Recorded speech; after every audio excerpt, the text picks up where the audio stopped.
Capítulo 34. Noté una especie de mareo, como si en vez de rechazar su ofrecimiento para tomar algo, me hubiera bebido 3 o 4 martinis. Ahí estaba. Ahí estaba entrando en mi vida otra vez. El servicio de inteligencia británico, dispuesto a lanzarme de nuevo su anzuelo. Así son las cosas, señora Bonner. Nuestra intención es proponerle una nueva misión en España.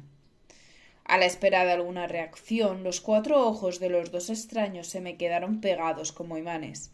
Yo ni siquiera pestañeé. Me mantuve impasible, con las piernas cruzadas, la boca cerrada y la espalda recta.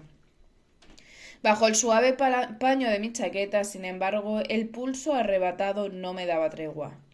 Tras el reparto de turnos a lo largo de los prolegómenos, el mayor de los dos y superior en rango no parecía ahora dispuesto a soltar las riendas. Permítanos adelantarle que se trataría de una operación muy precisa y limitada de tiempo, en torno a 3 semanas, aunque hemos de anticiparle que resultarían intensas. El riesgo estaría controlado y exento de la menor controversia política que pudiera comprometerla. De hecho, su cobertura sería tan sólida que incluso quedaría formalmente aprobada por las autoridades. Por fin logré juntar unas cuantas sílabas, sonaron roncas y quedas. ¿En qué consistiría? Inflexibles en su procedimiento, no me respondieron, aún faltaban detalles de los antecedentes. ¿Tiene usted algún vínculo personal con Argentina? ¿Argentina? ¿Qué demonios tenía que ver Argentina con las preocupaciones de esos individuos del servicio secreto? En un cajón de mi armario, en The Boltons, guardaba un carné de prensa de Telam que Frank Nash me había entregado al irme. Desde Buenos Aires le enviaron 2 unidades y un sello de caucho para que los cumplimentara con su fotografía, y así quedara certificada su conexión con aquella nueva agencia. Pero ella decidió expedir uno a mi nombre, sin razón concreta. «¿Quién sabe, Sira?», dijo. «Un carné de prensa puede abrirte a veces alguna que otra puerta». Nada de eso compartí con aquel dúo, tan solo contesté. «Ninguno que yo sepa». ¿Y está usted en modo alguno al tanto de la actualidad de ese país y sus líderes? De algo estaba al tanto, sí, aunque fuese por encima. Durante los últimos meses en Jerusalén, Fran se las había arreglado para recibir de tanto en tanto alguna copia de los periódicos en los que aparecían las crónicas que yo había traducido.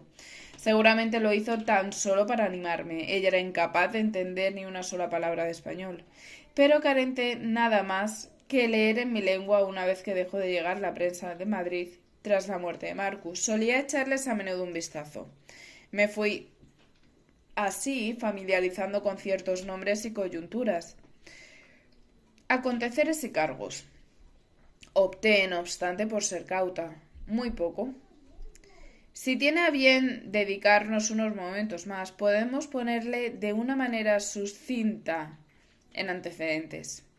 Musité mi conformidad, aunque no se me oyó apenas. El superior se quitó entonces sus gafas de fina montura, como si le molestaran para seguir hablando. Verá, durante prolongadas décadas las relaciones entre Gran Bretaña y Argentina discurrieron de forma muy fructífera, en particular en lo que al plano comercial se refiere. Desde finales del siglo pasado, fuimos los receptores de mayor parte de sus exportaciones. Carne sobre todo, con vacas de las pampas se alimentaron generaciones entre los británicos. Y a la inversa, a lo largo del tiempo hicimos enormes inversiones en el país. Ferrocarriles, industrias frigoríficas, préstamos al Estado, empresas de servicios públicos, aseguradoras y bancos. Gracias a todo ello, los vínculos con sus clases más influyentes han sido extremadamente fluidos y cordiales. Y contamos también con una nurda colonia de británicos residentes. Tanto ha sido así que algunos de sus pasados gobernantes han llegado a decir que Argentina era en términos económicos casi parte del Imperio británico. Hablaba en tono bajo y monocorde, aunque claro en extremo. Hizo una pausa mientras doblaba las patillas de las lentes, sopesando sus palabras. Su compañero y yo permanecimos a la espera. En estos últimos tiempos, no obstante, la situación ha cambiado drásticamente. Gran Bretaña, como sabe, ha quedado desolada en el aspecto financiero tras la guerra, mientras Argentina tiene una economía boyante y es uno de nuestros mayores acreedores por las compras de todos esos años.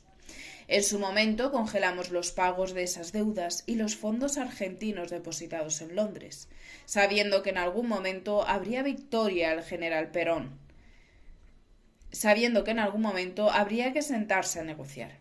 Las elecciones del pasado año dieron la victoria al general Perón, que ya dirigía la política del anterior gobierno, lo que convalidó la orientación nacionalista del país. Las negociaciones han seguido de manera bastante dura desde entonces.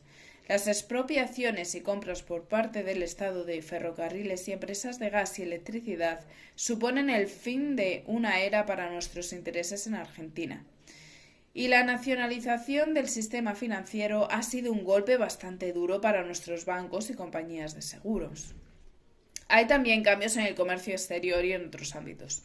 Todo eso, en fin, significa una inmensa pérdida para los capitales británicos, una merma importante para nuestros negocios y en general de un debilitamiento de nuestra influencia, allí en gran parte de América Latina. Volvió a ponerse las gafas. Con el índice recorrió el tabique nasal hasta ajustarlas en su sitio. A modo de remate musitó: Sic transit gloria mundi. Asumí la información con 1000 cautelas. Sin duda, todo lo expuesto sería cierto en términos generales. También sabía, no obstante, que los británicos eran negociantes curtidos, avanzados comerciantes y emprendedores industriosos que llevaban siglos moviéndose por el mundo con buena dosis de voracidad y prepotencia, imponiendo sus reglas y sacando siempre jugosos rendimientos. Pero no comenté nada de eso, por supuesto. Esta coyuntura, en fin, continuó, por decirlo con sutileza, nos perjudica y nos desconcierta. Sin embargo, nos negamos a tirar la toalla. Preferimos ser moderadamente optimistas y pensar que quizá las relaciones puedan encauzarse, siquiera en parte, y para eso puede que aún nos quede una baza. Alcé las cejas, con un minúsculo gesto interrogante. En medio de los afanes del gobierno peronista por reducir al mínimo nuestra presencia en la economía del país, emerge con fuerza creciente un personaje acerca del que nos surgen múltiples preguntas. Volvió a acercarse un camarero a la mesa. El más joven lo despachó con un gesto. Me refiero a la señora Eva Duarte, pronunció bajando la voz. Madame Perón, la esposa del presidente. Había leído sobre ella, sí, y había visto su imagen borrosa en la prensa, una mujer ni hermosa ni lo contrario, bastante más joven que su cónyuge, algo excesiva en sus atuendos.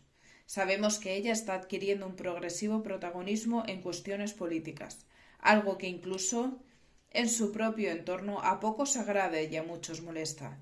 En paralelo, se va implicando en múltiples cuestiones de gobierno, tiene, al parecer, una potente ascendencia sobre su marido y cuenta con una cada vez más grata aceptación entre algunos sectores de la sociedad, en particular en las clases populares. Aún así, tenemos la impresión de que nos faltan datos de primera mano, información más solvente y directa sobre ella. Paró unos instantes, como si estuviera dando forma a lo que a continuación iba a decirme. Aunque resulte un tanto lamentable asumirlo, a veces nos generan dudas los informes diplomáticos que se reciben. Tenemos la sensación de que nuestros funcionarios no se mueven bien entre los nuevos círculos de poder argentinos y, según con quienes traten, dan señales contradictorias.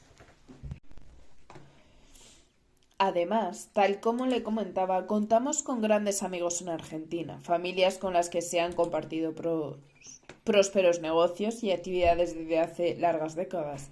Tristemente, sin embargo, muchos de ellos, los que antes teníamos por más fiables, ahora no nos resultan útiles como informantes, porque en su mayoría pertenecen a los grupos opositores de las élites, un sector social muy crítico y alejado de este peronismo que pregona favorecer a las clases trabajadoras y pretende acabar con la oligarquía o al menos recortarle privilegios. Con ellos, por tanto, no podemos contar para este asunto candente. Entendía todo lo que me estaba explicando aquel señor con su timbre profesional. Conocía el significado de cada uno de los sustantivos, los adjetivos, los verbos.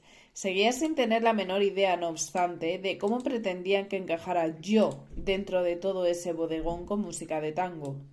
Como si me leyera el pensamiento, añadió: Bien, con estos prolegómenos creo que es suficiente.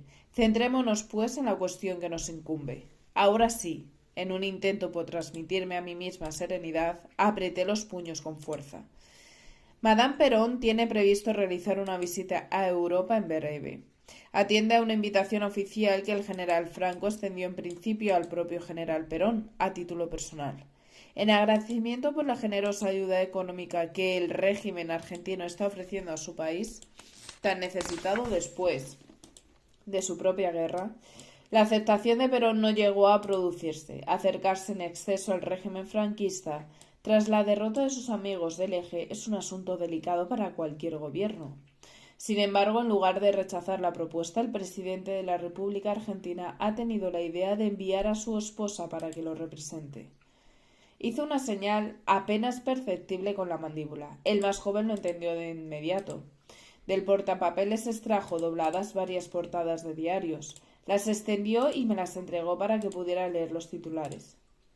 Algunos destinos del viaje ya son de dominio público. Comenzará en España, donde quedará marcado el tono general del tour, y desde allí se dirigirá a Italia, donde será recibida por el Papa. Se habla también de posibles visitas a Francia, Portugal y Suiza. Sotoboys, además, hay una posible etapa que aún nadie nombra. Doblé de nuevo las páginas, intenté devolvérselas, pero las rechazó con un gesto. El Ministerio de Relaciones Exteriores argentino ha tanteado con los representantes de nuestra embajada la opción de que la señora de Perón sea recibida por nuestro monarca como un elegante broche de su periplo en el viejo mundo. Incluso han puesto fechas para alrededor de mediados del mes de julio. Se detuvo un instante, volvió de nuevo la cabeza a su izquierda y susurró algo brevísimo. El otro hizo de inmediato una seña a un camarero cercano. Agua, pidió. La hora del té había terminado, hacía rato, y el lobby volvía a estar en calma, a la espera de llenarse de nuevo para los cócteles previos a las cenas. Ante tal contingencia, permítame confesarle que nos asola una notable incertidumbre en el terreno económico, pero no solo.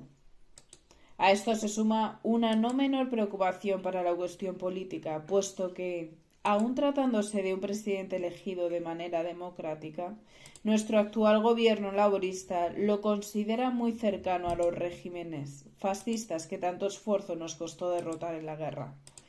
Una verdadera paradoja si se considera que Perón ganó las elecciones como candidato del Partido Laborista Argentino y pregonando su obrerismo. Le empezaba a fallar la voz. Me di cuenta de que hablar tanto tiempo le estaba fatigando. Tras su seguridad, su fachada impecable, seguramente tenía más años de los que aparentaba. Aún así no se dio tregua. Según el estado actual de nuestras relaciones, que el rey Jorge VI y la reina se avengan a recibir a la señora Perón con los correspondientes honores de esposa del jefe de Estado argentino, podría ser percibido como una bajada de pantalones por nuestra parte, si me permite la frivolidad metafórica. Aún así hemos de reconocer que la visita podría suponer buenos réditos. El tono se le iba aflautando. Enrojeció y le noté unas minúsculas gotas de sudor en la frente. Incluso dentro de nuestra precaria situación económica, seguimos teniendo cosas que nos interesa venderles. Aviones de guerra, pedidos millonarios para la Armada, maquinaria diversa. Y por supuesto seguimos necesitando de ellos la carne para alimentar a nuestro sufrido pueblo. Por todas esas razones, estimamos que, siendo conveniente orquestada, la visita de Madame Perón tal vez podría ayudar a destensar tiranteces, limar asperezas y reconducir los vínculos entre las dos naciones. Podría, en definitiva, convertirse para nosotros en una interesante oportunidad estratégica. Llegó el camarero con un vaso de agua sobre bandeja de plata. El rubio indicó que la dejara delante de su jefe.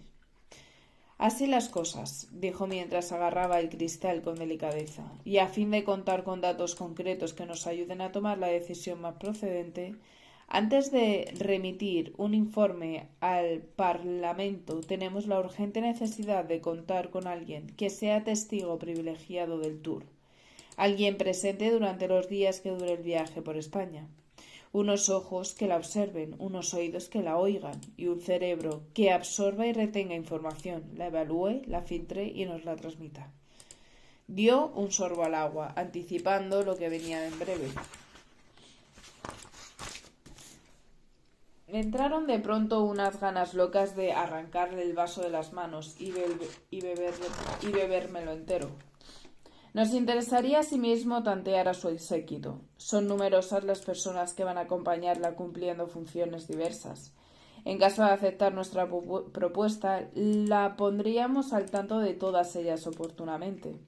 En una u otra medida, anticipamos que la mayoría pueden resultar valiosas para conseguir información de un tipo u otro acerca de cómo es Madame Perón, cómo actúa, cómo se comporta, cómo habla, cómo reacciona, qué opina si es que opina, y lo principal, cómo piensa si es que piensa acerca de Gran Bretaña y su eventual viaje. Carraspeó, volvió a beber. Mientras lo hacía con un ademán, autorizó a su subordinado para que prosiguiera. Se trataría de una misión vinculada al Foreign Office, y por supuesto usted contaría con el adecuado emolumento y cobertura diplomática si algo tomara un cauce desafortunado. ¿Podría ser más explícito, por favor? La visita de Madame Perón a España está cubierta por numerosos medios de prensa, tanto nacionales como extranjeros, concluyó el superior con la garganta aclarada. Ahí es donde encajaría usted. Echó el torso hacia adelante, despegándolo del respaldo de la butaca. Sus ojos quedaron en línea con mis ojos, su nariz con mi nariz. A través de los cristales de sus lentes me miró con agudeza.